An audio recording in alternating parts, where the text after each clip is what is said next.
few colour techniques as well as shading and using different colours in a safe way with one another. What did I touch on? I touched on your paper. We've done the composition. All right, I think we'll just dive in, guys. So people tend to use both techniques, but you might lean towards one more than the other, depending which way you're inclined. So I'll run you through them, and I'm going to tackle the vase first, and we're going to do the methodical approach. And if we're doing the methodical approach, we're going to look for shapes inside of our objects. So with the vase here, we've definitely got a structured shape that we can see, and I'm going to draw it here for you. So I'm going to draw just a center axis, just slightly, just a straight dotted line down the middle. So that's going to be my center axis of my vessel. I'm then going to put a line at the top. This is the top of my vessel, and one at the bottom. And I know that the bottom line is going to be wider than my top because it tapers in. So I'm going to make sure that my line on the bottom is longer than my line at the top. I can then run these lines down the side.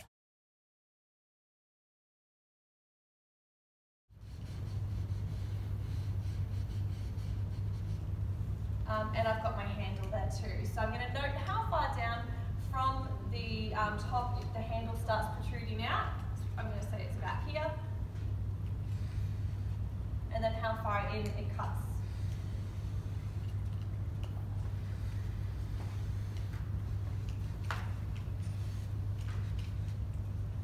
Okay, so that's the methodical approach to drawing. The next one is gesture drawing, and it's a bit more free, scratchy, back and forth.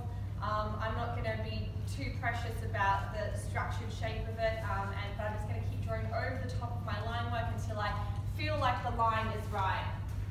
So for that approach, it's really hard to draw behind, guys. So down here.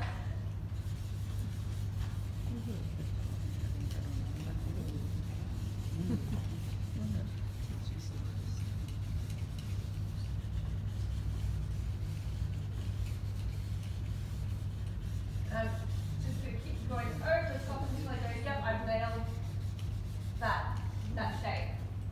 So two different approaches there.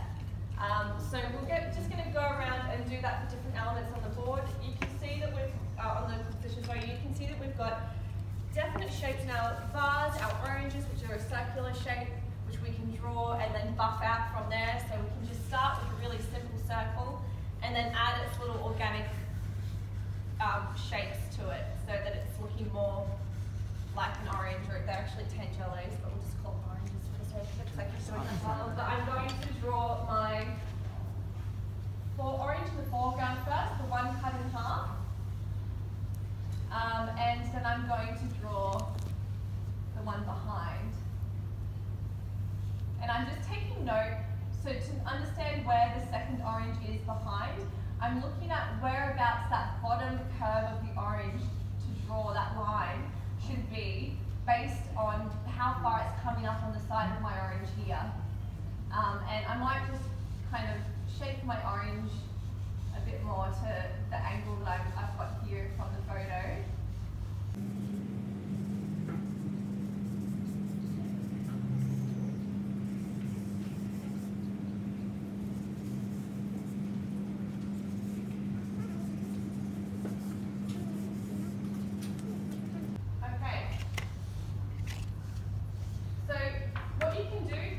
Is you can draw like a bit of a grid. I can imagine it in my head, but for some people, if you're not drawing for as long as I have been, it's more difficult. So feel free to draw a grid.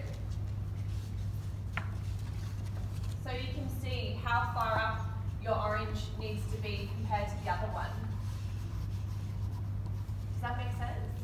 Yeah? Give that a go, guys, and do what to do. So just, force yourself to not look and just trust your instinct with it.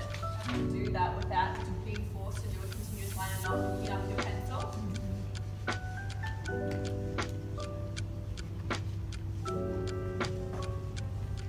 So give that one a go.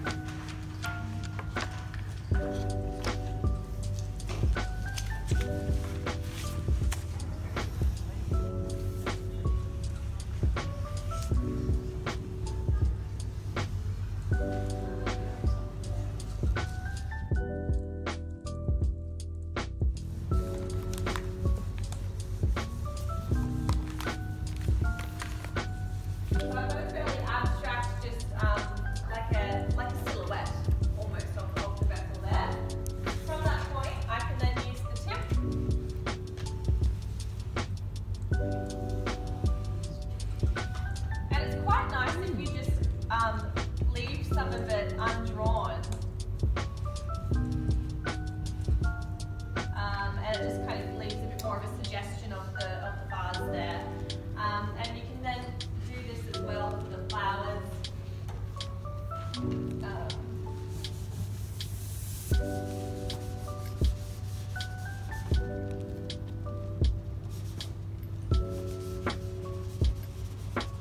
So kind of getting a bit abstract and gestury.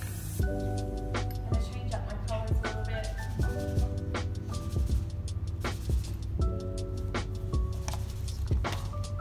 And then I can come back over the top and add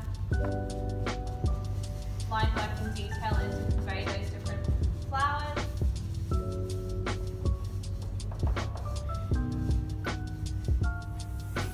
Same again with my purple here.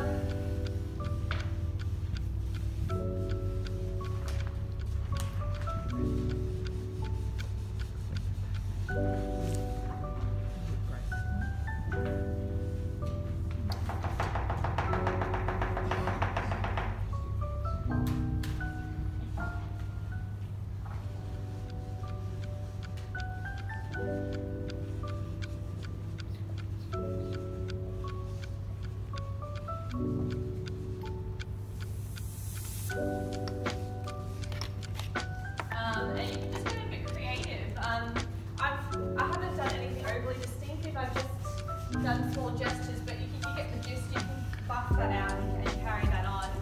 I think I just did a. Oh, so this one I did the other night, and I've added tonal values into this one, but rather than using a standard tonal value of gradient using a monochromatic colour scheme. So say if we were to do, I'll just do a quick version of what a monochromatic colour scheme would be. Say if we did the whole composition in one colour, I'm going to do an orange down here just to show you what I mean.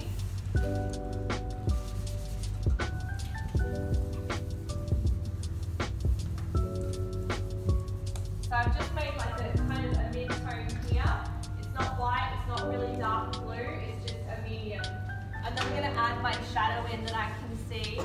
My light source is coming from this side here. So this is the light, and my shadow is over here.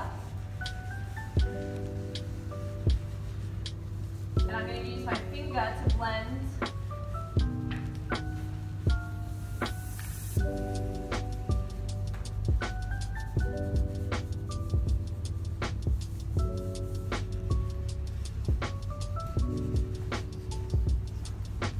So this would be a monochromatic approach.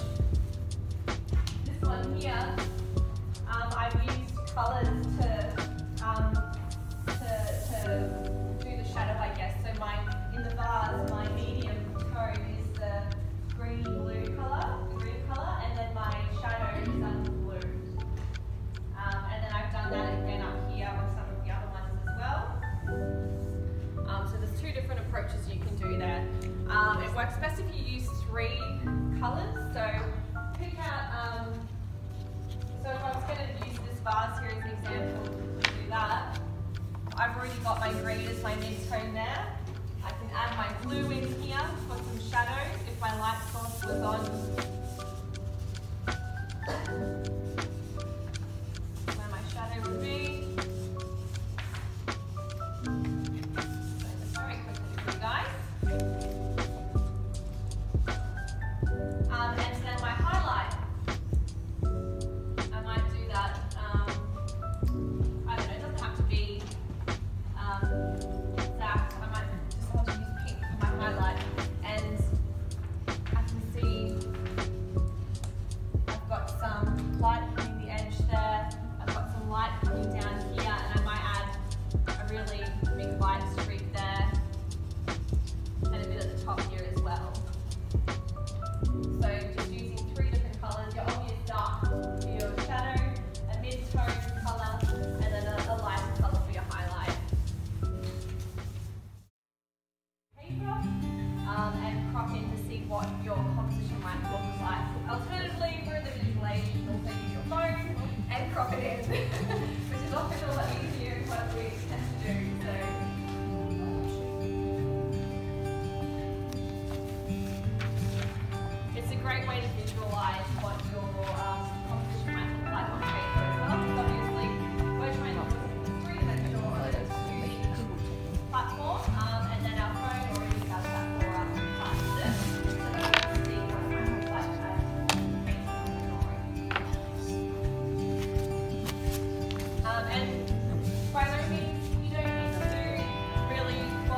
colours, like I